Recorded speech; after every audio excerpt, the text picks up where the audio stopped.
You come around the corner and you thinking about you're going to see the tough blocks. You see some double D's go around this thing. And you're like, bang, bang.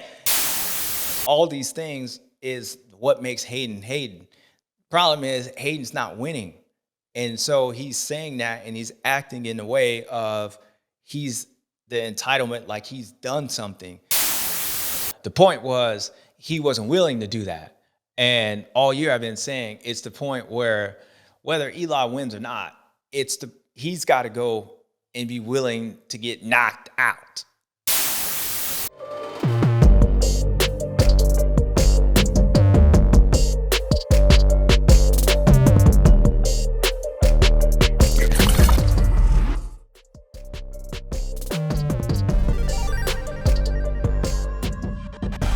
What's up, guys? You know who it is, your boy JS7, and you know where we at. We at the rebound, baby. Round 9 from Birmingham, Alabama.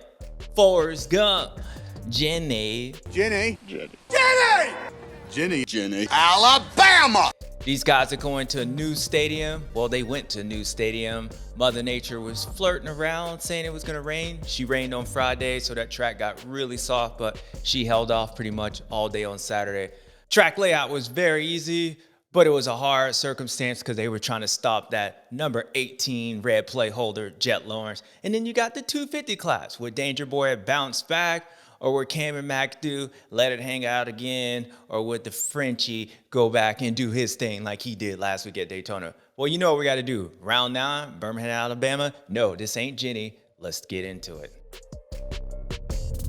They were preparing for rain, and they got rain. The dirt looked fantastic. It actually looked like the dirt in Florida. So I think if it was dry, that soil would have been pretty much almost like a Jacksonville back in the day, whereas that clay has a little bit of hard base to it, but there's a little sand on top. Look actually pretty good.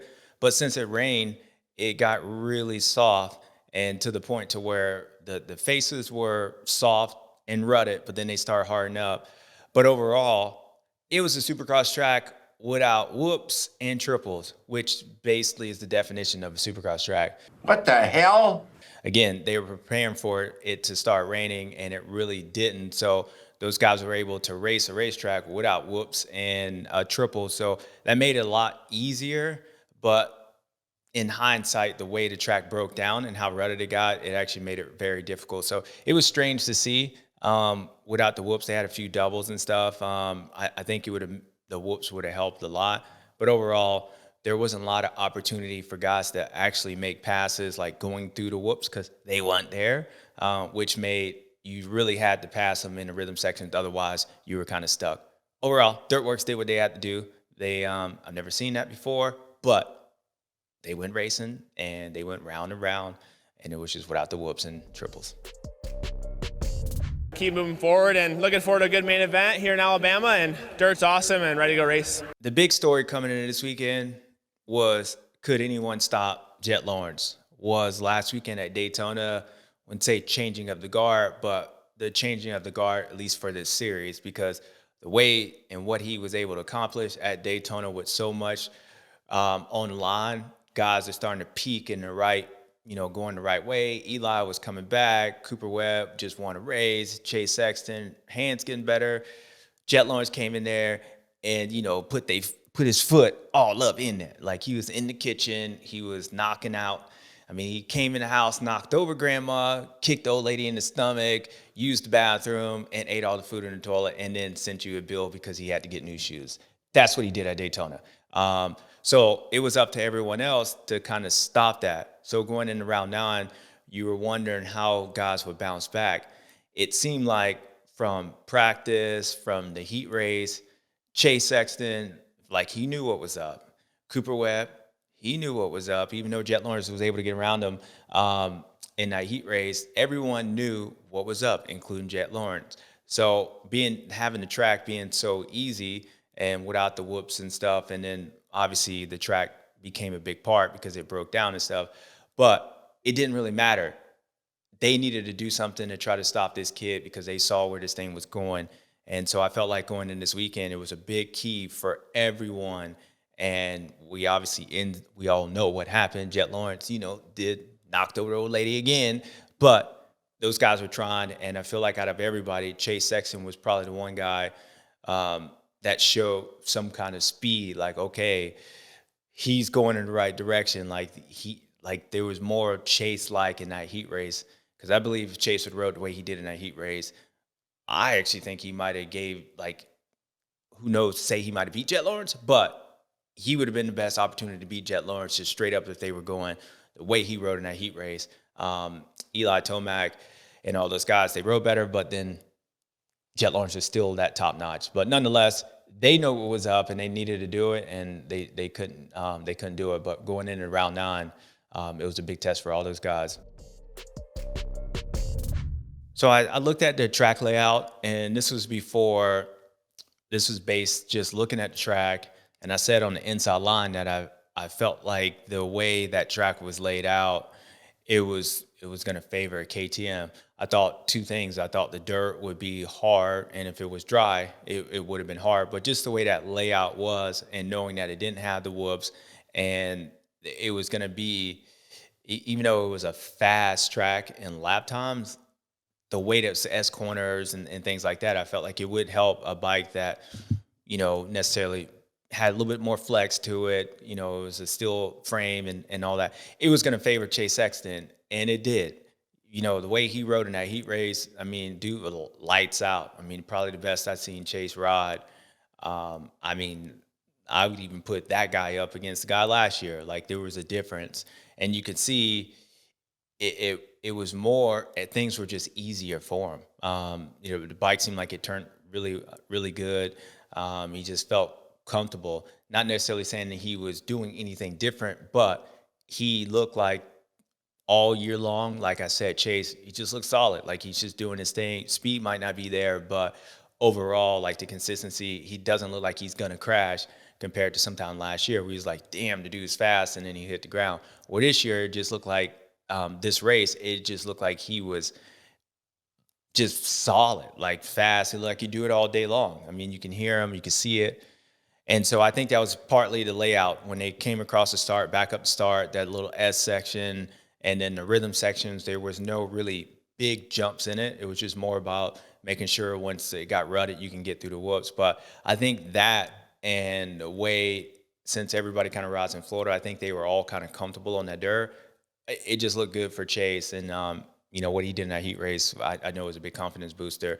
And what ended up happening in the main event goes back to the fact of where the part that he is still somewhat lacking is being able to go from like here to like here, because of, maybe the bike's not completely there for him, or it's easy to override. Once he got a bad start, since that track was so one-lined, and since there wasn't the whoops where he could pass maybe Justin Cooper going to the whoops, like he can blitz through the whoops, that wasn't there. So the only place that he can pass would be really just pushing through the rhythm sections and just trying to go faster. And that was the part I said that he somewhat kind of struggled with this year. And that's why I felt like in that main event, he was clearly faster than Justin Cooper. He was moving forward. But once he got there, there wasn't anything that would separate him to where Chase, if it's a speed thing and he's got to push through it, I still don't think the bike's set up for him to do that, meaning to take it from 100 to 105, because that's what he would need to do. He can't do that part. So it becomes where he's just waiting for Justin Cooper to make a mistake. And then you can see Chase, he was getting really frustrated. He was trying to go outsides and all over the place. And once he was doing that, he was losing the time, and then he just got flustered. But the good part was I saw Chase realize that, lay back, and then attack Justin instead of like hitting the ground. So there's still a lack of going next level speed for if you're not out front, to even if you go that pace, even if Chase rode the pace in the heat race, per se, let's say he went that fast and you're like, Jay, you just said he can run with Jett Lawrence. Okay, yeah, he could.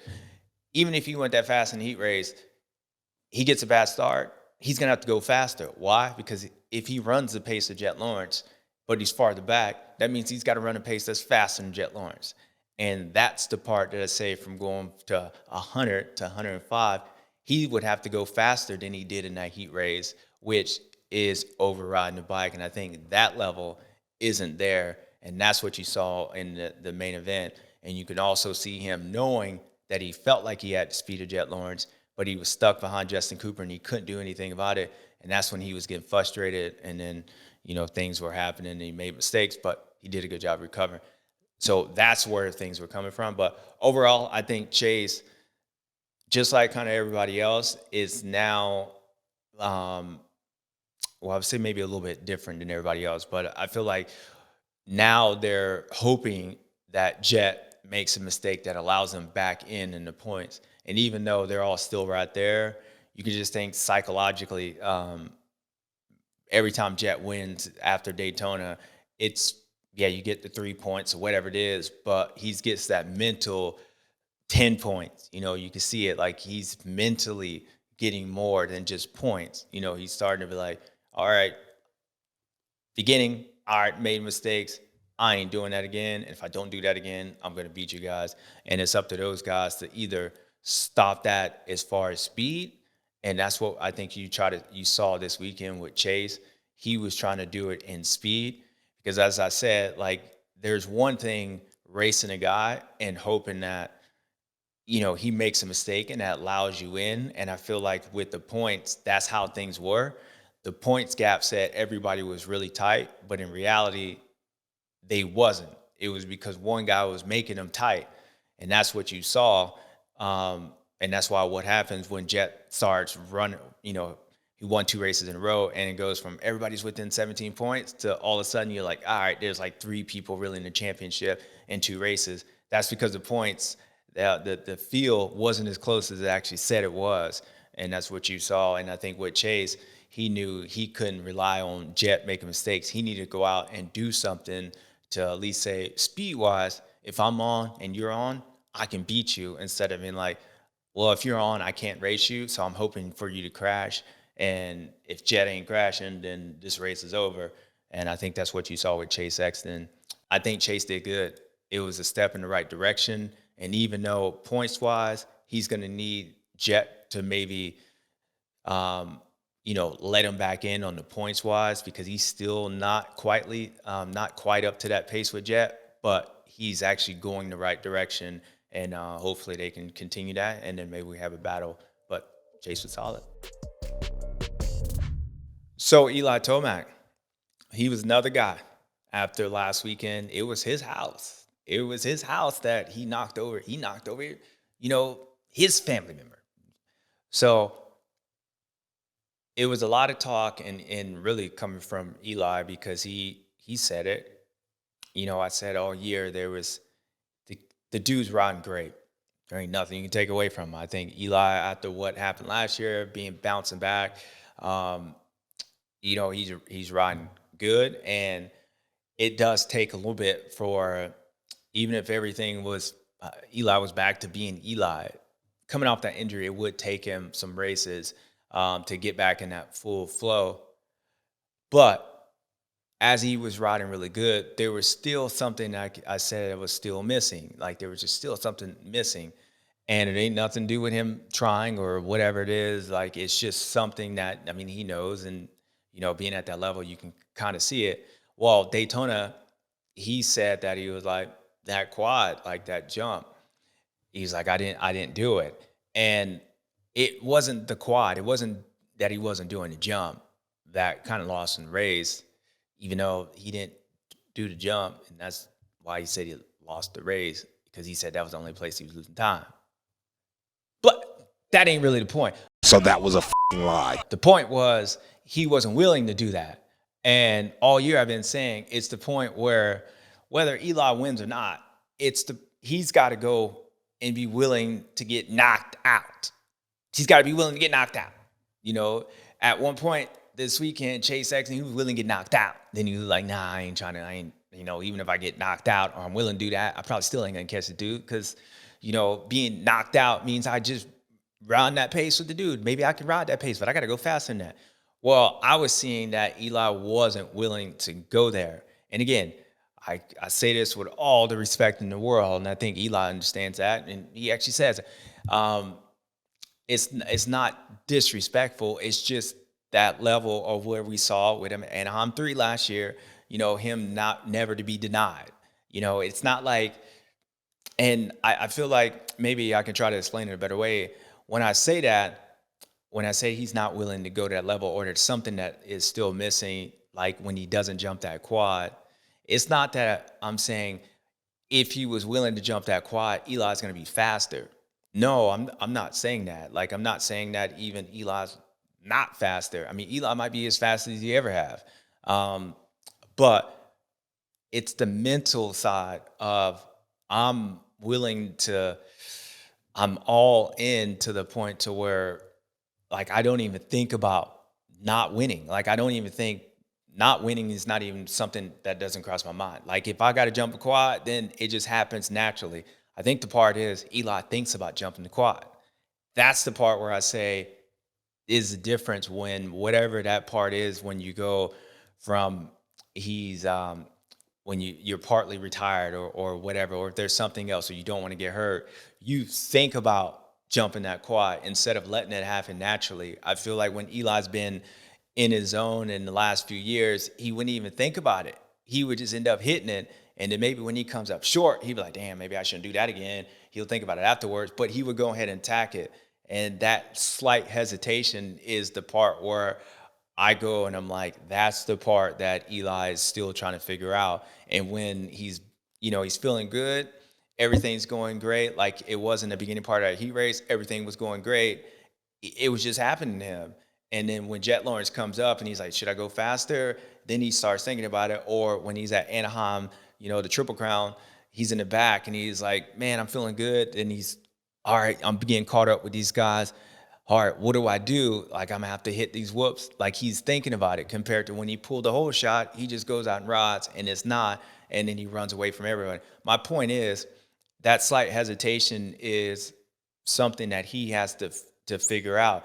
When he hit that ground at Anaheim 3 last year, he didn't think about maybe he shouldn't have done that until he actually did it. This year, I feel like he would think about before he does that, and that's the part where you can see the level of attacking to make him go, you know what, I'm not going to do that. I'm not going to do that. And I think when you're racing against a guy like Jett Lawrence, that's one, if you put both of you guys beast mode and all that, like, you might have a great race. He's talented, and Jett is where Eli and where we all were when we were at the peak. I'm invisible. Like, nothing can happen to me. I don't even think about not jumping 16 jumps in a row. I don't even think about that until I hit the ground. I'm like, damn, maybe I shouldn't do that.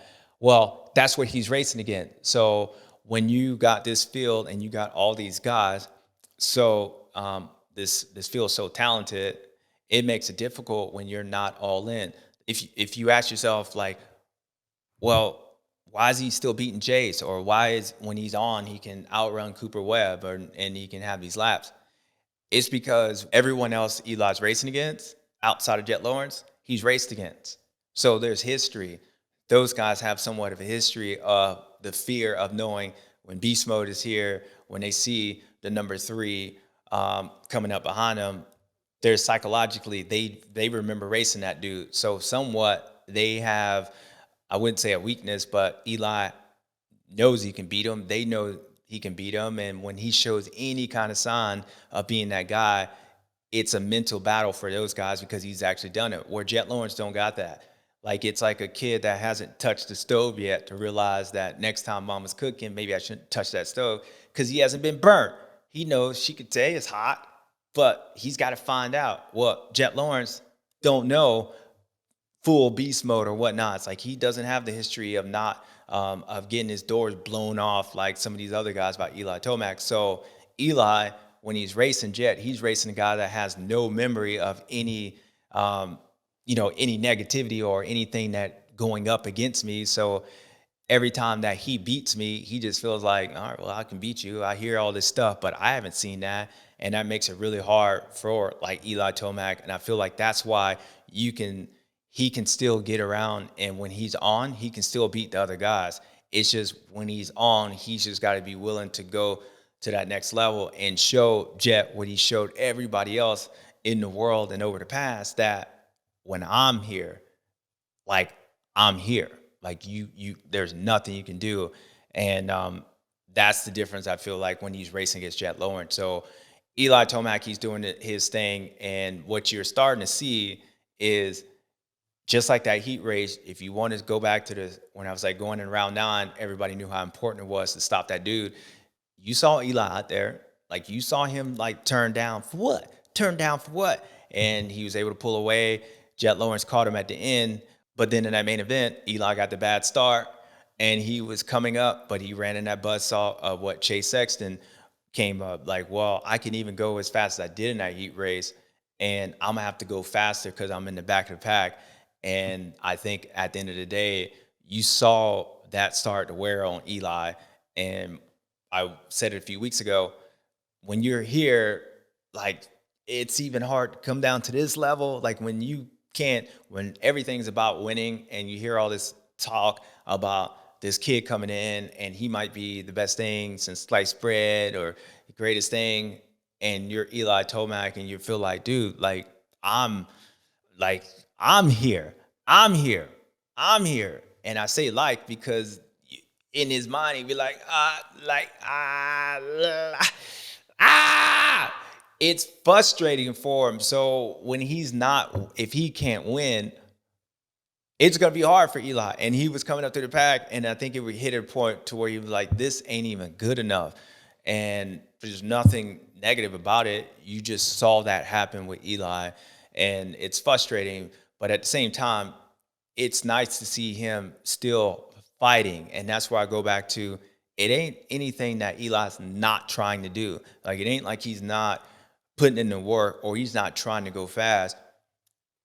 There's just something that he knows. And if you've never been there, it's hard to explain that is missing or is him, that thought in his mind. And when he starts thinking about that and he realizes, like, dude, I can go as fast as I can and I'm still not going to beat this dude. That's when you go from beast mode coming up, and then next thing you know, you're like, dude, what happened? That's because he realizes, like, dude, I'm here to win. And if I can't win, I don't even know why I'm here. Like, I'm not a guy that's just going to be on the podium. Like, getting 4th place, bad start. I was in the back, coming up, getting 4. Happy to most people. No, for what? Because I'm still losing. Like, even if I came up and got 2nd place, I still lost. I didn't accomplish what I needed to accomplish, and that was winning. So it's going to be interesting to see what happens with him and, going forward. But it ain't a lack of effort. I think Eli is doing a great job, and hopefully he can continue on that rise and give dude the business. I know what it takes now to run that pace, so pretty happy with tonight. Solid 2nd. He's a hell of a competitor, great rider. So Cooper Webb. Last weekend he was there, but he wasn't there. He got 4th place, but it was a distance 4th place. And I said that out of all the people, what happened last weekend, they didn't really, like, it wouldn't even really mess with him because he was so far back that, like, he didn't race Jett. And Cooper's the type of person that just get mad anyway. Like, he mad when he wins. So Cooper Webb was going to be Cooper Webb. Like, nothing was going to change that. So the heat race comes by, and he's up there, and he's watching Eli, do his thing and trying to pull away. It's kind of cool to watch, like, the personalities of each rider, right? Like, you got Eli trying to prove that he's in speed, and then you got Chase Sexton, same thing, trying to prove it in speed, and Jett Lawrence trying to show everybody, like, it doesn't matter what you do. And then you got this guy, Cooper Webb. Like, he ain't really doing anything. He's just there. And you watch him, and the main event and in the heat race, like, you see Eli, turn down for what, and you just watching Cooper, and he's like, but he's still there. Like, he's just still there. And it ain't like he's going through whoops because they wasn't no whoops. It wasn't like he was jumping anything because there ain't nothing. And then I said people get frustrated when they watch Cooper Webb and because they don't realize, they don't understand what he's doing. And this weekend was a perfect example of that. So in the heat race, Jett gets by him. Cooper knew he had it. And so Cooper just kind of rolls out on the outside. Now, it could, from the angle, maybe you can look at, did Cooper think that Jett ran it in on him? Because it looks like a point where I think Jett was going to go to the inside, and it has to straighten up to catch that middle rut. And Cooper thought he was going to go to the inside, so I think he was starting to lean in that left-handed corner, and Jett was going to that middle rut. Maybe that part startled Cooper or whatnots. I don't think it was anything like he was running in on him, but maybe it's like Jason Anderson getting my airspace. Whoop. So then they were going down the rhythm section, and then they get off timing. So and Cooper ends up hitting him. Well, I think with knowing Cooper, knowing the situation, and when you got a guy like Jett Lawrence, one thing you have to do, if you can't beat him on his feet, you just rough him up. Like, you have to stop him. It was what people used to do to Eli Tomac. It used to work for a while. When beast mode come, well, you ain't going to start going 2 seconds faster, but what you can do is stop him from going 2 seconds faster by getting in his way and frustrate him that way. So I can see how it could easily look like a mistake. Cooper overjumps that triple, and then he runs into Jett Lawrence because people have this narrative that the only way you can stop him is by hitting him. I don't think Cooper did anything purposely. I think they got off rhythm. And even if Cooper was upset that he thought maybe Jett ran it in on him, not saying Cooper even thought that, but just going down that road, it was still, he wasn't going to take him out in that corner. Like, he knew once they got off rhythm and Jett doubled, single going to that, Cooper tripled into that. Even if he wanted to run in and just, like, rev the motorcycle up, maybe he was going to do that, but there was no way he was actually going to hit that dude in that corner, because that was something that, one, it was going to T-bone and get hurt. And I don't think Cooper, even if he wanted to hit Jett in that heat race, I think Cooper would have done it in the main event if he was going to do anything. But Cooper Webb wouldn't do it there. Like, if he's going to stuff the dude and knock him down, Cooper Webb ain't, like, he might be aggressive, but he ain't stupid. Like, he ain't trying to hurt somebody. So he knew if he did it there, likelihood he might actually hurt dude, and that's not the way he goes about his business. Cooper Webb overjumps that triple. Jett goes on the inside because he's the thought of what Cooper might do to him. He dive bombs on that inside. He's trying to shut it down, and then they end up hitting, and then Cooper falls over. But nonetheless, I think it was more of a situation what happened with Cooper Webb and Jason Anderson last year at Phoenix when he overjumped the triple going in the corner. And when you overjump it, the problem is it was almost like that landing was flat. Like, once you overjump it, it was so flat that when Cooper hits, the bike bounces up. And when the bike bounces up, then he can't stop. So even though he's on the brakes, he's kind of up in the air and more sliding, and he hits Jett. And that's why I think it was just more of a circumstance. So no big deal. But then the main event comes, and my whole point about Cooper Webb and why it's so frustrating racing him for everybody else is because Jett Lawrence, it's when you watch him, or you watch Chase Sexton, or you watch Eli Tomac, and then you watch Cooper Webb, there's a different riding style, one on all of them. But the three that I just mentioned, Jett Lawrence, Chase Sexton, Eli Tomac, you can visually see what they're doing. You can see where they're going faster. Where Cooper Webb, you can't see that. And as I go back to, and I said, out of all the things that happened last weekend, Cooper Webb was like that even kill person. Like, it's going to take a lot for him to be stopped. I think the only thing that would stop Cooper Webb is there's something in his program that he doesn't believe in that allows him to be Cooper Webb. It ain't going to be what Jett Lawrence is doing to him or Eli Tomac. The dude's too, one, mentally strong to the point to where he kind of just knows his place. Like, he knows his lane. He knows maybe necessarily he's not the fastest. He knows necessarily he ain't going to jump that. But he knows at the end of the day, out of all that being said, I'm going to still win. Like, I can still win. That's why you get a guy that can get, back when he was winning the championship, that's why Cooper Webb can be like 13th fastest in practice, get his doors blown off in the heat race, and then come out and just wax y'all in the main event. That's the guy. And because he just knows. And when the other guys, he knows with them that if they're not doing one certain thing, then he can get to them. Or the guys, if Chase is not fast, that's okay. That's an issue with him. Where Cooper, you don't really know what it bothers him. So again, it wouldn't be Jett. It would be something that happens with Cooper. And when we go back to the KTM stuff, when I was like, he fell over like a wet noodle, that was happening because Cooper Webb didn't believe in what he had, whatever was going on with the team. Like he didn't show up at the gate feeling like he was Cooper Webb. Well, I don't see that this year. So no matter what everybody else does, like I knew he was still going to be there. And case in point, after all that stuff that was happening, how fast Chase was and how good Eli was in the heat race and how Jett has been so dominant, Cooper Webb's still like right there. The difference is Jett didn't make any mistakes. So Cooper would have still, maybe with the whoops, jumping through the whoops or finding those lines, and with the track being so pretty basic, even though it was a Cooper Webb type of track, like a nasty just hanging on, it still didn't allow him to be a full version himself, and that's why he couldn't close that gap. And I think with Cooper Webb, it was a win for him because he rode good. He knew, like, well, I beat everybody else, and I need to be back on the podium.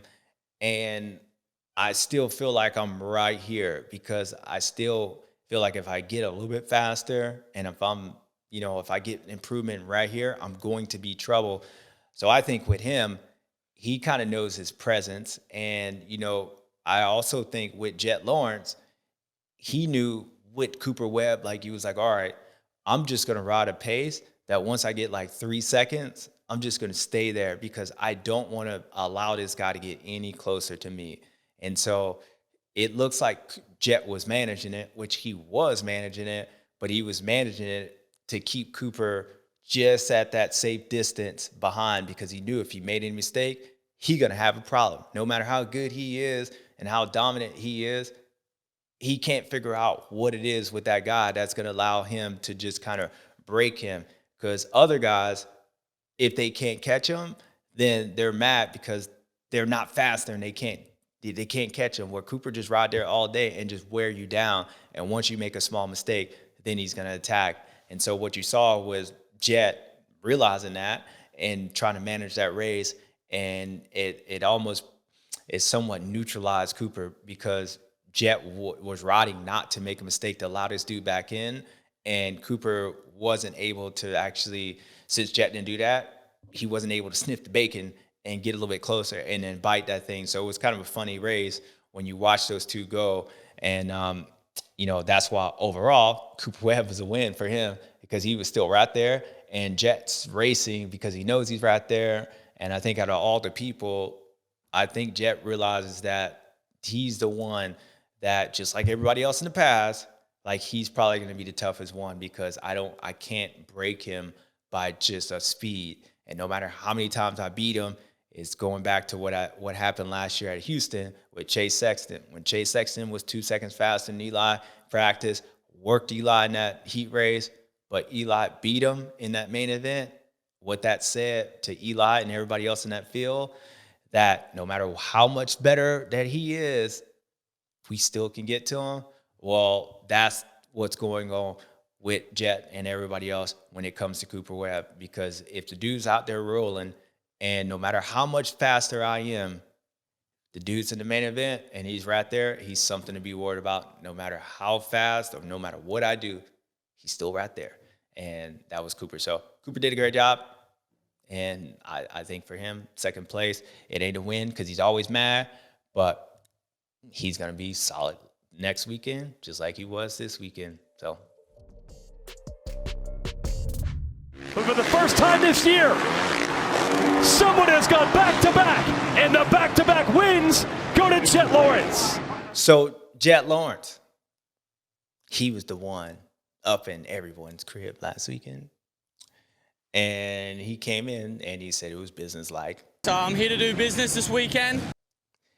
And I remember going back to the beginning part of the season, and I was like, look, it wouldn't be surprising if he had some rookie mistakes, but it would be surprising if he had rookie mistakes just because what we saw from outdoors.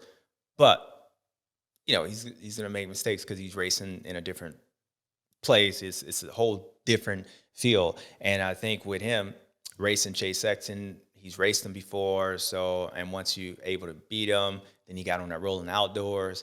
Then just mentally, he knew who he was racing. And I think that allowed him to kind of get through it. So fast forward, we saw the dominant version of Anaheim 1, then we saw things get caught up. And I talked about the one thing with Jett, it's like being young, it's like I saw him almost forget about what he was doing and focusing in on what he was doing like right then. Like he would get caught up in what he was battling, whether it was Cooper Webb, Jason Anderson, or coming up short, trying to pass Eli. He was focusing in on that. Well, you can see the demeanor kind of switch. The thing with Jett is once he kind of figures out how to do it, and it goes with all these guys, like once they believe they can achieve, then they can achieve all the time because they believe.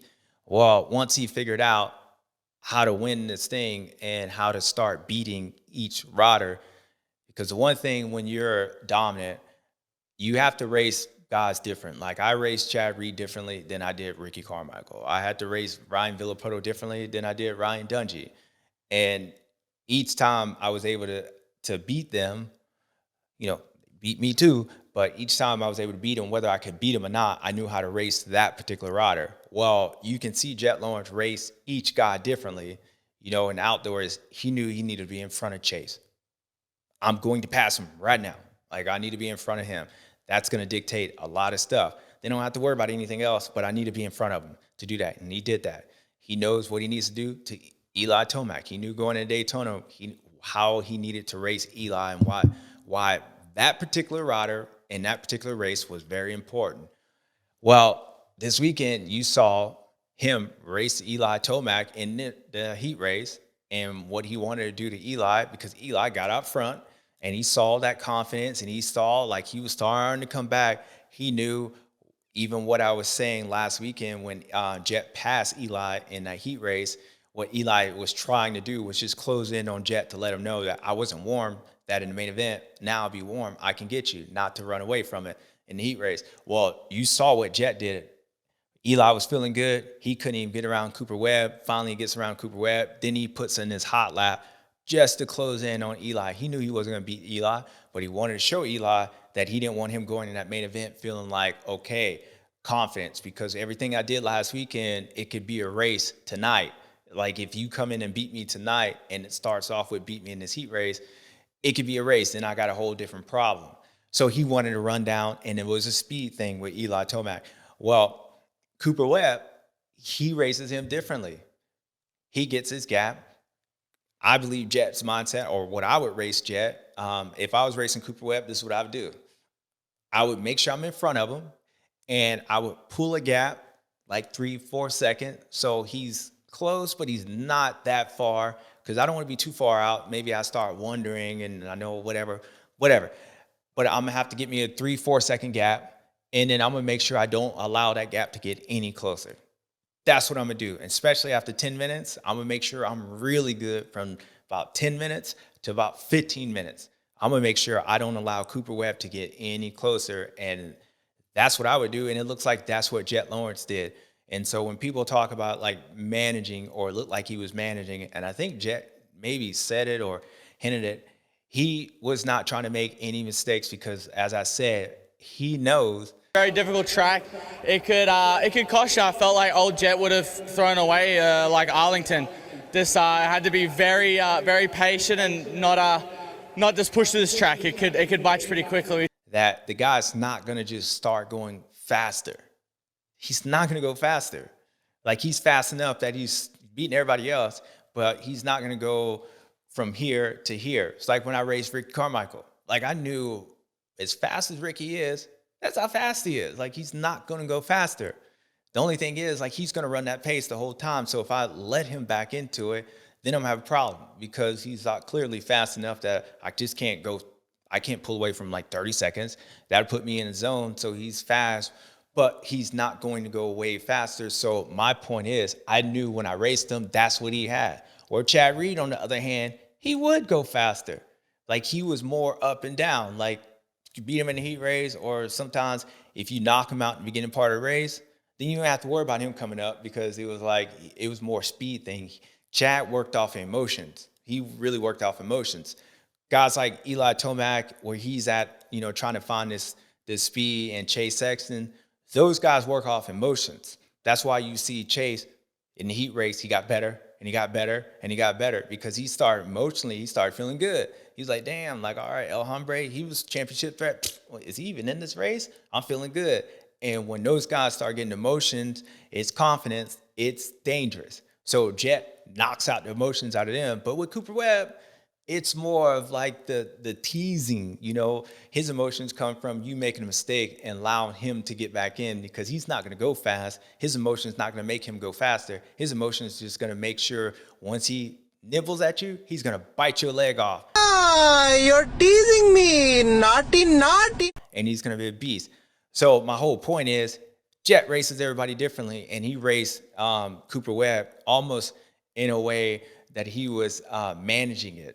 Not managing it on speed-wise like he's just managing the race, but managing how he races Cooper Webb because he just knows that the guy's going to be there. If I try to go any faster, that's going to put me in the zone. I don't know how, but he makes me have to ride to a pace. But the one thing I cannot do is I cannot be halfway through this thing and allow this dude to take that 3-4 seconds to like 2, you know, and get close. Because then I know I got a problem because the dude's super strong. And somehow, I don't know where he does it, but he ends up just making, like, he just makes up time without going any faster, and I can't do anything. So Jett Lawrence managed that race to keep that gap to where Cooper was right there.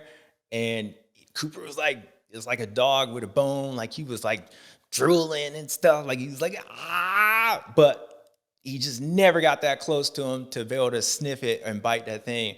And to me, that's what makes this kid great. Like, that's what makes Jett great. And as you race certain guys, Jett's going to figure out how to race these guys. And I feel like with him, he's figured out how to beat Jace.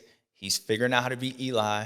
And now he might be figuring out how to neutralize what makes Cooper Cooper. And that part, as age and as like everybody does, you just understand how to win, and you can have to win in different ways. Because as I go back to it, I raced Ricky different than I raced Chad. I raced Chad different than I did RV and Ryan Dungey. And it's something that each champion, they figured out. The problem for everybody else is in the beginning part of this year, Jett didn't figure that part out. And it's because he's younger. He's starting to figure that out. He's starting to figure it out. And that's when he goes back to when he said his business light, because Jett is aware of this. And I think that's where he's coming from, more of the mental side of figuring out how to actually attack these guys and win the race, being dictated off of who's behind you and the circumstances. Because I could beat certain guys with speed. I could beat them this way. And when people talk about his mentalities changing in Jett Lawrence, to me, that's what it is. It is, because I don't think he's riding any different. You know, it's not like he's just said, okay, I'm going to be mistake-free, because he almost ate doo-doo last weekend in Daytona out front, and I'm sure he made a bunch of mistakes because that track was gnarly. What he's doing is racing each guy and the circumstances. He's getting better at managing and, I guess, dictating and racing each race in each lap, the circumstance, the rider, and understanding that racing this rider, I'm going to race him differently than I race that guy. I don't think I want Eli Tomac. Like, I can knock Eli Tomac out in the beginning by just going faster. So I believe if Eli Tomac was in second, I think that gap would have been, if Jett could have, that gap would have been probably like 6 or 7 seconds. He would have made the decision probably to go faster and take that chance to make sure he knocks Eli out in the beginning part of the race. Because if Eli feels like he probably is going to beat Jett in beast mode. Beast mode is speed. So if Jett can knock that out and make Eli believe that he ain't got the speed, I don't think you have the facilities for that, big man. then that race is over with. So the gap, he would be bigger in the beginning, where he just knows Cooper Webb, no matter how fast I go, it's if I allow him to get back in at the end part of the race, then that's going to be a problem. So I'm going to get my gap so I can hit my own lines and just make sure I don't make a mistake to allow this dude to come back up. And to me, that's where your races is. And it's going to be cool to watch as each one of these guys get better. If Cooper finds a little bit more speed, then that might change. Chase Sexton continues to run like he did in that heat race, then that might change. But as of right now, I think what we're watching is Jett Lawrence not changing the way he's approaching or changing the motorcycle or saying, I'm just not going to ride mistake-free or doing something different. I think he's understanding how to race these guys. And that happens with every guy who ends up winning a championship. Really, everybody. You race Ken Roczen different than you would Cooper Webb and vice versa. And that's what we're watching. And I think that's where it's getting really tricky with those guys. And that's where you go back to the narrative of when they were like, when Cooper Webb ran into Jett, that's where that came from. Because they're like, well, if you can't beat him, just knock his ass down. Well, I don't even think we got that part because I don't think Cooper Webb feels like Jett is invisible. I think Cooper Webb believes that he can beat him. And so for him, it's going to be cool to watch that. But one thing we did watch is we watched Jett Lawrence do what he did last weekend. And in this crazy field and how close the points were, he knew, they knew, I knew, you knew. It wasn't as close as the points said they were, but they were as close as the points said they were, because all that matters is the points at the end of the day, because whatever points, how many points you got, that's what you do. No matter how many races you win, if you don't got enough points, you ain't got enough points. You don't win overall. And Jett Lawrence knew, I need to start racking up these things because I'm allowing these guys to get in here and I feel like I'm better than them. But what I'm doing is allowing them to build confidence as they're trying to build confidence. And then I got a problem. But what I don't got a problem is, and last weekend, I didn't have a problem with this because I slapped grandma coming through the door. And today, if I got slapped grandma, I'll slap her again along with grandpa. But I don't got this problem. And winning isn't one of them. So hit it for him, Cole. Suntan, next on fire. One thing I don't have a problem with is the suntan lotion, because my neck is starting to heat up. I'm trying to get like Eli Tomac. I'm trying to get black. I'm trying to be the Jett Stewart Lawrence, man. I'm trying to be like JS over here. I'm trying to get dark. So that ain't the problem, but that's because of what I'm doing. I'm stopping the problems before they happen. Starting to answer them questions and knowing the answers to that test before they even make that thing. Good job, Jett Lawrence. All right, you know what time it is. It's time to go into the 250 class. We are really getting into the danger zone. It's starting to get danger zone here, and not in the danger zone like you think it is, but it's starting to get a little dangerous for a lot of these things, which is opening up the door for a lot of other people, and that's what we got into it. And Deegan looking to have some words with Hammaker. And the way this class has been going, ever since Austin Fortner came down, we were waiting for Haiden Deegan to kind of come back into it, because I'm sure as weeks go, he's starting to feel better. The injury's starting to heal up. And even though he came in hurt, the first race, we heard the bird around the world. Sometime it was up. Oh, Deegan is not happy. Deegan's not happy. In the second race, he was there, kind of like the Cooper Webb effect. Austin Fortner go down, and he was just that confidence. And when these young kids, they start getting confidence and they started able to win, you saw it happen when he had the baby in outdoors. He wanted to have more kids. He wanted to be a baby daddy. He wanted to open up a daycare. It starts rolling. So you felt like after Austin went out and after Haiden won, things are going to start trending in the right way. Well, and he said, welcome to the danger zone. All I can say is welcome to the danger zone, baby. Well, it's in the danger zone, but Daytona came by, and then we saw Tom Vialle, ninja-like. He's like been riding good all year, and he was like there, and then he won Daytona like kind of dominant, but it was just quiet. Didn't make no noise, didn't do anything cool, like a little man, like engine that could. That engine was just so powerful that it was just gone, kind of like Cooper Webb. All right, like he was so dominant. They were so far away that I didn't even feel like I was in the race. So whatever happened didn't really matter because I didn't even get the sense of what was going on. That was Tom Vialle. So we watched Tom come through there and do his thing. But when we watched Haiden, it started off in the first practice. And I'm not talking about the crash. I'm talking about just the way he looked. Like, you know, you can tell when guys are riding and they want to be aggressive, but then they also know there's something that they're worried about. And that's what I saw with Haiden. It's like he was doing Haiden-like things, but he was un-Haiden-like. Like there was that part, kind of like a little bit like with Eli. Like he shows those flashes, but then there's that part where he thinks about doing that or not. And that's the part that I'm like, wait, you don't really think. So Haiden just looked off. Then he goes down. Then that probably really makes him like little worried. So I felt like Haiden was, his biggest thing was not going to be speed, because I don't know if he's ever really been like super fast. If I can go back to it, like he's fast, but somewhat like Cooper Webb, like he's fast, but never the fastest. But he could end up being the fastest at the end of the day and can win the race. But it's not like he's going to be pole position, or when we saw Austin Fortner or Chase Sexton, you'd be like, damn, like, all right, yeah, that's fast. But Haiden, he hit some fast thing. That boy can hit them corners, but then overall, just his mindset allows him to be Haiden Deegan. Well, his biggest thing was going to realize now he's the guy, and everything that you do, it's going to be, why didn't you do it, rather than like, oh man, you could have done it. It's like when guys get a podium, like, great. It's the next podium that becomes the hardest. And then it's the next podium, because nobody cares about that podium. They want to just know when you're going to win now. Like, okay, cool, you won. Like, you got a podium. Great. Why aren't you winning? And Haiden was going to have to deal with that pressure of, what happened? I got second. I know, but why didn't you win?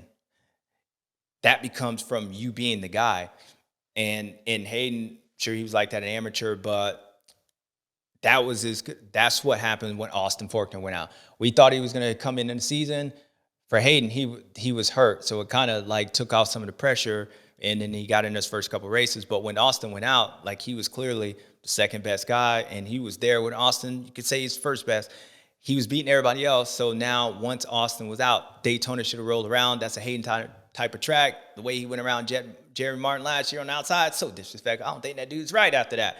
So disrespectful. You just felt like it was going to happen, but it just didn't. I saw the timidness of Haiden starting to race and ride as he was like going to lose something. And as he grows, he'll learn to deal with that. But that was going to be his biggest challenge over being fast, because as I said, like, speed thing has never really been there. Like, that's not, he doesn't need to qualify first to be able to be there and win. He's been able to win without qualifying that way, but his mentality is what makes him him. And once you're that guy and everything you do, you have the opportunity to lose it. Now you are supposed to win. You are supposed to do this. And when you don't do that, there's a pressure to it. And I think what we saw at Daytona and then what we saw this weekend is a rider learning how to deal with that, because Haiden, I ain't gonna sugarcoat it. He's struggling. He's not riding the same as he did at the first round, even when he was hurt, or even last year. And you got to think that's the mindset of just learning how to deal with the pressure of being the guy. Because as Tom Vialle is doing his thing, and as Max Anstey is doing their thing, and unfortunately for Max, what a cool dude. Like, bike blows up, and then you're just like, all right, but he was still cool. When they're doing their thing, you always go back, all right, what happened to Haiden, though? Like, what happened to Haiden? This is before everything else ever happened. Those guys win, you'd be like, all right, what happened to Haiden? That's where he's at. Now, all that being said, is you could see, one, the pressure, but then you watch how he's riding. And I'm not talking about just going in track and speed. It's like he's getting in confrontations with guys, and he's starting to do some stuff of, all right, kid. Like, all right, man. It started off where people took the Austin Forkner, what he said, the danger zone, and it was like, wasn't respectful, all these things. And I was like, oh, he's young. But then it became it even started before that. It was the bird, right? Then you get away with, wouldn't say get away with that. You get a pass on that. Then the Austin, that could be text read wrong. Then you get through Daytona, then you're watching like just something looks off. And then you come into this weekend, and again, he's starting to, I haven't heard that he's hurt, and you got to believe he's getting healthy. So, okay, Daytona, first race of kind of being that guy. And I said that, hey, even though he's not winning the points and he's not your points leader, I think everybody kind of feels like, all right, he's the guy. He might as well have the points because the bullseye's on him. Well, this weekend kind of started off the same way. Like, he was kind of struggling in practice. And then all of a sudden, he gets into it with Seth in the heat race. And it was, I wouldn't even say, it was a racing incident. Hayden's on the outside. He cuts down. And what he doesn't realize is the same thing that happens in Detroit was there's somebody on the inside of Seth that's pushing him back the other way. So Seth is pinched. He doesn't realize Hayden's coming, and then boom, he goes down. Happens all the time. But what Hayden gets up, then he throws the bike down. Then it's kind of that insensitive, like, bad look. Kid's frustrated, just like the bird stuff. In his mind, like, I don't think he's doing anything differently. Like, I don't think he's trying to be disrespectful, but he's just that type. And then we get into the main event, and then the Cody Shock thing happens at the last lap. I don't really have a problem with what Hayden did. And if you really look at it, I think what he ends up hitting Cody quicker than he actually was planning on hitting Cody. I do think that Hayden was going in to give Cody the business, for sure. And there ain't nothing wrong with that, because ask yourself the honest question. If what Hayden did, the way he did it, everything else that's going on, if he was doing that for a win, would you have a problem with it? Like, I think people would see it differently. I think it was the fact is it wasn't for a win, and it was also who he was doing it to, because if you even switch the person, and even if you kept the position the same, you just switched the person, and let's say it was Vince Freeze, then I don't know if he would get as much hate. So to actually talk about what ended up happening with the pass, if you look at what's going on with Hayden, so Cody goes in, Hayden's a little bit farther back, Cody goes on off, he's a little bit farther on the outside, and now the way, when Cody's farther on the outside, he has to make that start straight and back to that finish line. Cody has to continue turning the whole way. So once you go on that on-off, if you get closer to the mechanics area, it becomes like one big sweeper. And so what you see is Cody turning, and he's getting on the gas, and then he's trying to get on the gas even more, but he has to turn the whole way. Where if you landed off that on-off, and then you made a pivot, you can actually make that straightaway more of a straightaway. So as Cody's making a big arc, Hayden's actually going straight, and he's beelining to that corner. So as Cody continues doing that, Cody hears Hayden coming up. He knows his last lap. So Cody starts to shut that thing down. And I think the speed difference of Hayden trying to get to that corner, because I don't think he was trying to get Cody where he hit him at. He was trying to beat him to that, to where they actually both slow down and then knock him down at that point. Or when Cody tries to shut that thing off, then they hit each other, and then the rest is history. But all that was caused because when Cody went on off, he was too far on the outside to where he could never really get on the gas. And then he was turning the whole time, where Hayden basically was able to straighten up and beeline, and they hit. Again, change the rider. I don't think it's a big deal. Last corner, last lap. All right, definitely, don't matter who it is, for a win, you kind of expect that. And when you look at what happened, once Hayden realized he's going to hit Cody that early, you can see Hayden actually on the brakes, like, oh my gosh, I don't want to hit him here. Like, that's not going to be good. Again, some riders, you could be dirty, but you ain't stupid. Hayden, I wouldn't even say, like, he's aggressive, just like even Vince Freeze. Like, they could be aggressive, just about aggressive, but being dirty is a different type. Being dirty is intentionally hitting somebody where Hayden actually did. You can see Hayden not trying to do that, because he actually knows that actually put me in jeopardy. I want to knock his ass down right in the corner. Like, that's where I want to get him at. So the intentions were to go in there and do that, but where it happens makes it look worse. The problem is for Hayden is everything else that led up to it. People starting to change the narrative. It's the Jett Lawrence and what happened to him in the beginning part. It's the comments. Like, anything you do at this point now, like, people start looking at it in their own hindsight. If I'm mad, I'm read that text in a mad thing. So I'm going to take your text and however I feel. I believe that's what's going on with Hayden. And it's all self-inflicted. You know, it's not like he didn't say anything or he didn't do anything. It's him doing his stuff and being what Hayden does. But I think it's the wherewithal of circumstances, kind of realizing, as with age, realizing when to say something, when to do something, and when not. And just this past, what happened with Cody, again, that was a riding like his intentions were going down to knock Cody down, just not where it was. So I don't even blame that for Haiden. I don't even think he should have been aware of it or changed anything. I think that particular circumstance is that particular circumstance. But in a whole, he has to kind of understand what's going on at this point, because there's somewhat of a sense of an entitlement of, it's like he's riding, and I don't know, like certain guys, so if he hits him and then he's like, well, whatever, like, I'm not even saying Haiden did that, but you don't apologize. It's kind of like when Jett was behind Anderson. Okay, all this stuff is going down. Because Jett's won championships, his comments become like, well, I'm sorry, but there's also a sense of, well, he should know better too. That's when he goes, well, all right, man, I'm sorry. I'll pay you fine. Like, he's like, all right, I'm sorry. Like, I'm sorry it's becoming a big deal. I don't want it to make a big deal, but this dude should know, like, look, I'm here. Get out of my way. That's how Hayden's starting to ride when he hasn't, like, done that. And he's racing that way because his mindset, I think Hayden's being the aggressiveness, like that corner pass right there, or when he's frustrated and he pushes over a dude's bike, or when he's like, welcome to the danger zone. All these things is what makes Haiden Haiden. Problem is, Hayden's not winning. And so he's saying that, and he's acting in a way of he's the entitlement, like he's done something.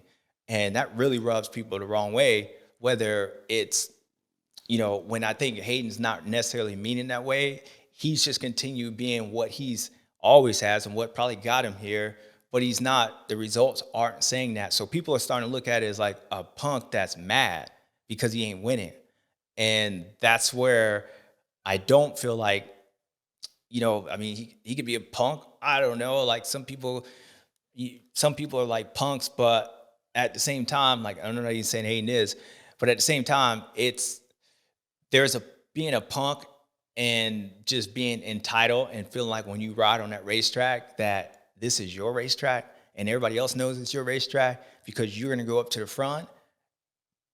You can do all those things, and you can push somebody's bike, and you can knock somebody down. You can say these things because at the end of the day, they know, even if they don't like it, they know you're winning, and your whole mindset is, I'm going to the front. When you're not doing that, but you're still that way, then it becomes, look at this kid. Wait a minute. Who are you? He's just mad because he ain't winning. Look at him, frustrated. Oh, crybaby. Look at him, punk. And it's the same person, but the results are different. That's the narrative. And so what happens is when Hayden's starting to do certain things, it's really starting to go the other way. Whether this Cody Shock stuff, if he was winning a race, or maybe the Austin Fortner or whatever. And again, all this stuff that Hayden's doing, I'm not even saying it's bad. I'm just leaving my take out of it. I'm just saying people's narrative makes the Cody Shock thing become a big deal because of all the other stuff. If you done something to the old lady, when you do something small, it becomes a big deal because you've already done something. She's still mad at you. So when you do this and you don't take out the trash, taking out trash becomes a big deal. But if she was happy, she'd be like, hey, next time take out the trash. And that's the end of that. Well, she's still mad, and she was mad before you go. Well, Hayden's at that point, and that goes back to that entitlement. And the entitlement becomes from him being who he is to him being who he is in the current situation, and people that's suspecting him to be that guy. It just looks like he's upset, and now he's starting to, he almost chose the wrong people. He does it to Cody Shock, everybody's feel-good story. He's in the championship, little engine that could, everybody feels, and then Cody goes down, and whether it was Haiden or something that Cody went down, he might have broke that collarbone anyway, but Haiden now becomes, Haiden broke his collarbone. Now he's out because of what Haiden did, and I don't necessarily believe like all that's the circumstance of what was going on. I don't think that was intentional. Haiden didn't go in there to break his collarbone. It just ended up happening. And then with Seth Hammaker, this dude, I didn't even know, I don't think I've ever heard him talk. And then you're like, oh man, he's quiet. And then what makes it even worse is that he gets on the podium and you're like, okay, like he's been injured. There wasn't a lot of hype. Like Seth is somewhat like Tom Vialle. Like You're like, dude, all right, man, he's pretty good. Like, but he's quiet. Like, he's quiet. And then he gets on the podium and he has every opportunity to say what he wants to say because he just worked you and he doesn't. And he's like, I'll just keep my mouth shut. I'm just trying to do my thing, which makes it worse for Haiden because everybody's like, man, you picking on that little kid, man. You picking on that little kid. So my whole point is Hayden's got to, and I'm sure Brian knows, and he's got people around him. And as I say this, I'm saying this, and the fact is Hayden's being Haiden. The guy hasn't changed. He's being the same person he is. Like he always has. Thing is his results are different. And when you're not performing and you're supposed to be that guy, but then you're also talking as if like you're that guy, and then you're starting to get in these incidents, it becomes a negative. So it comes different on the fan side of things. So that's the one problem. And then the other problem is him learning how to deal with being that guy, because I think some of it, not those incidents, but maybe him pushing over the bike with Seth, that could be frustration of, look, man, I'm trying to get on the roll and things are not going right. That could be the frustration, or cutting somebody off and whatever. That could be frustration of the riding, but it's not. That's something that he's going to have to deal with. And I think everybody else knows that, one, it's hard enough to win in this field. And the fans, we all know, like, the fans are the most important thing. And as Hayden's trying to build his confidence, and what makes Haiden great is because the kid, he gets in, he is willing to go in and try to get bum rush somebody for 8th place or whatever he finished. He is willing to do that part, but the results and the fans, it's going to flip on you pretty quick because you don't have that luxury of saying you're going to win. And people are going to start to flip this narrative of saying you're just doing something because you're mad, when I don't think necessarily that's the issue, what would happen with Cody. I don't think that's it is. But nonetheless, Haiden just needs to go win. Damn. Like, he just needs to get back in Danger Boy. I don't care. Like, stop racing to, like, protect. Because you ain't got nothing to protect. Because what you're protecting is protecting everybody else. Running away from this dude. And I'm about to talk about him in a second. But you can just see what happens from Daytona to in last weekend. There's something different. There's something different. And it goes back upstairs. There's nothing wrong with it. And I don't even think we would have this conversation, because if you want to talk about hindsight, I would say Chance Hymas is going through the same situation as well. Like, learning to be, once Austin went out, second year into this thing, dude looks great. Watch the dude in the heat race. You're like, damn, dude, he's got some style, but what's going on? Like, why is he not winning? Why is he, like, being so fast and not? It's because I believe Chance is going through the same thing as Haiden is. Pressure. Like, he's the guy. Got far East Coast. He's the only Honda guy. Pressure. Like, you got to deal with that. Chance, I thought Chance would have won the race by now, at least be on the podium. But there's something that's clicking that he has to figure it out. But the difference is you don't hear from Chance. You don't hear from him, even though, I mean, he hit Jalik from one side of the track. Oh, well, that'll pull you from one side of the track to the other. And Hymas just got into Swole. I mean, he did Jalik pretty good. Jalik swole up on him and got him back. Jalik, shout out. Doing good, by the way. It's payback time. Watch this. Whoa! That is called payback. Difference is you don't hear from him. So I would actually say what Chance did to Jalik was worse than what Haiden did to Homeboy. But there's this hype and there's all this stuff. And then, so my point is, Danger Boy, you're in the danger zone, but you're in the wrong danger zone. Like, you're in the wrong one, and you just got to continue doing what you do, because you're riding and all that stuff, I believe is fine, but it's dealing with the pressure of being there. You ain't the only one. I mean, pretty much everybody in your field is that way, except for this next guy. This next guy, Tom Vialle. So, just clean up day. You solid, kid. Just, go out there. Go in there. If you got to take a pass, take a pass out. Nobody really matter. I ain't got no problem with taking a pass out. Take a pass. I mean, if you need to push somebody's bike over, push it over. Like, whatever it makes you. But you got to win if you're going to push the bike over. Like, when I kicked Chad Reed's bike over, like, it was a bad look for me because I got, like, 12th in the main event. It didn't come good. Can you imagine if I kicked this bike over and I won? Shit. Man, I would posted that joint on Instagram. I found a video, but I lost. So I had to keep that on the DL. So you got to keep it on DL until you start winning. Just go win. But Tom Vialle, dude, I think this weekend says all you need to know about him. I said he's like wine. Gets better with age, time. In the outdoors, he got better and better and better. Tom Vialle started the season off strong. Like, I watched him in practice. I was like, man, he looks pretty good. And then, so he wasn't going to be any worse than he was last year. And he was pretty solid last year. He won the race. As outdoor season went, he got better. Supercross, he got better. This season, he's getting better, but he was already pretty good. Well, he worked them dudes at Daytona, and then he comes back this weekend and works them dudes again. And you can say what you want to say, triple, no whoops. He was still going to beat those dudes. And with everything else in the circumstances and the guys he's racing with, y'all better watch out. I'm telling you right now, y'all better watch out. Because this dude obviously is a world champion, so he knows how to do it. He's too quiet to really go up and down.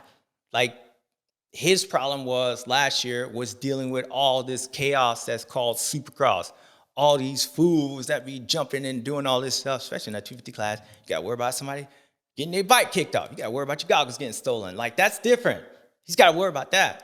But once he figures that part out, when it comes to riding and just racing y'all, like, you might have a problem because I think he knows he can do that.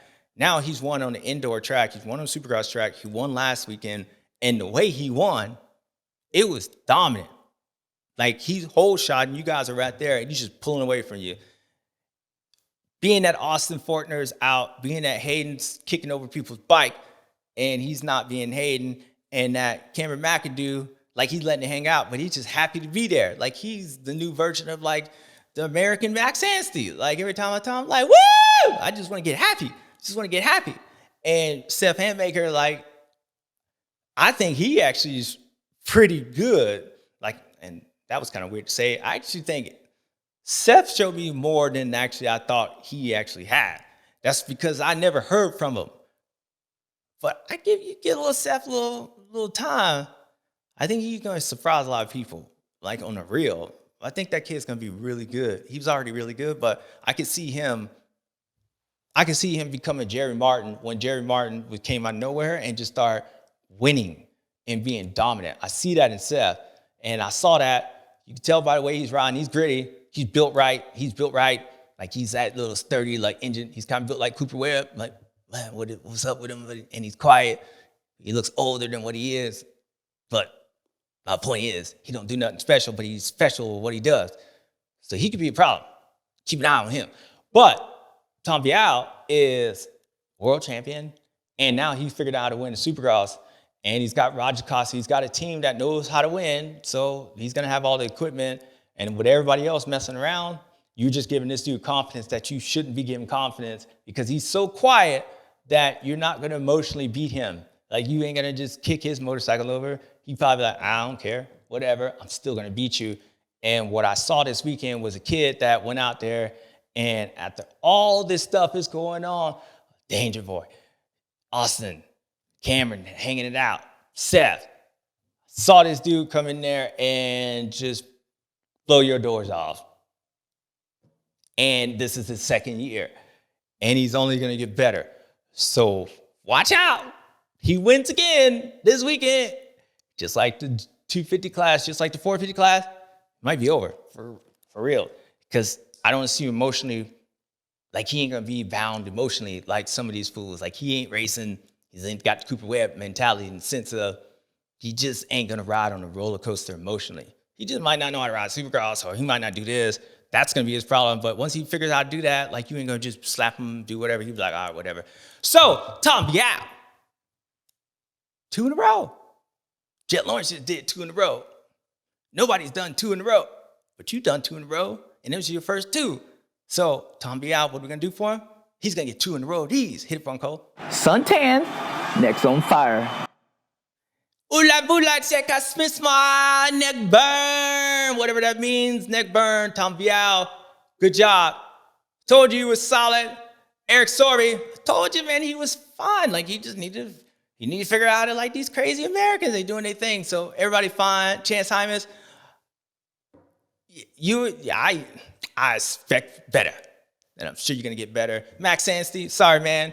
Power Honda, they blew up. Firepower, all those dudes. Cody, it was a shock.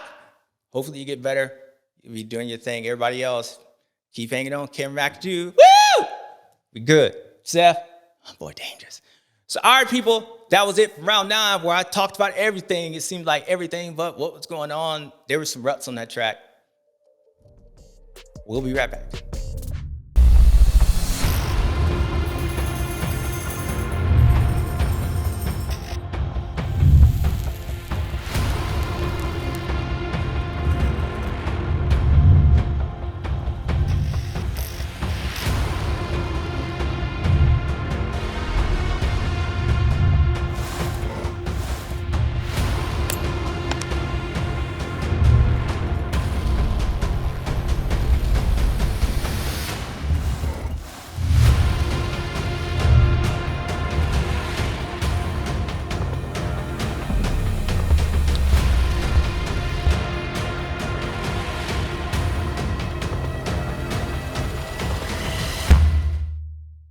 What's up, guys? It's your boy JS7. Look, if you ain't got time to watch your whole video, which I don't know why you don't, make sure you go here and subscribe and check out our new channel where we're gonna have some smaller clips, some clips that you haven't seen on our main show just for y'all. So make sure you subscribe, click, comment, do whatever you do. Watch our whole show, but come to this channel as well. Check out our stuff. See you there. All right, people, you know what time it is. My favorite time, your favorite time, Stu and Stu. All right, I'm gonna keep this short. Business-like means business decisions. Business-like means business victories, whatever it is. Jett Lawrence said last weekend, you put people in situations, not on the racetrack, but you make them have to realize and make business decisions on life in general. Stay with me or die. Make a choice. You made them make their choice. And to me, when you dictate everything else and you making people pull out the wallet, not pull out the wallet, that's a Stu. So Jett Lawrence, again, yeah, you won. You won all the time. Oh, whatever. You was Stu. Tom Vialle, look, I said a lot, but I ain't really say a lot. You've been quiet. You always been there. And it was like, what did you do? I don't know. Like, did you do something cool? I don't know. Like, did I see something special? I don't know. I don't know. But what I do know is you was Stu, and it's been 2 in a row. So Tom Vialle, I'm just keeping you short, simple, sweet, to the point. Neck burn victory, just like this. You a Stu, Tom Vialle. That's it. Everybody else said a few other Stus. I could say some other Stus, but that was it. Now, Stu, pissed off. Pissed off because, like, you know, you get caught up in the first corner. Pissed off because somebody else falls and they get hurt and they blame it on you. Pissed off because just pissed off. Like, pissed off because she's still pissed off and you didn't take the trash off. And it just became a bigger deal than what it was when you're like, dude, I just did the same thing and I've been doing the same thing. I always leave the trash. I always forget to take the trash out. But today it becomes a big deal. Stu, nope.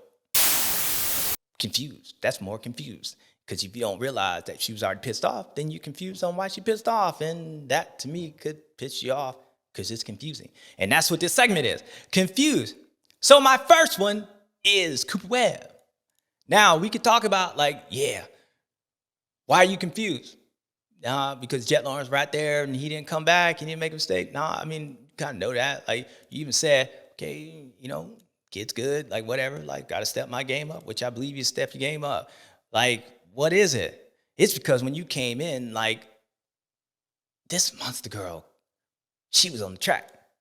Now, that's the first time I ever seen that, people. I was confused. I was like,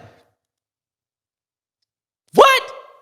What? You come around the corner and you thinking about you're going to see the tough blocks. You see some double D's go around this thing. And you're like, bang, bang.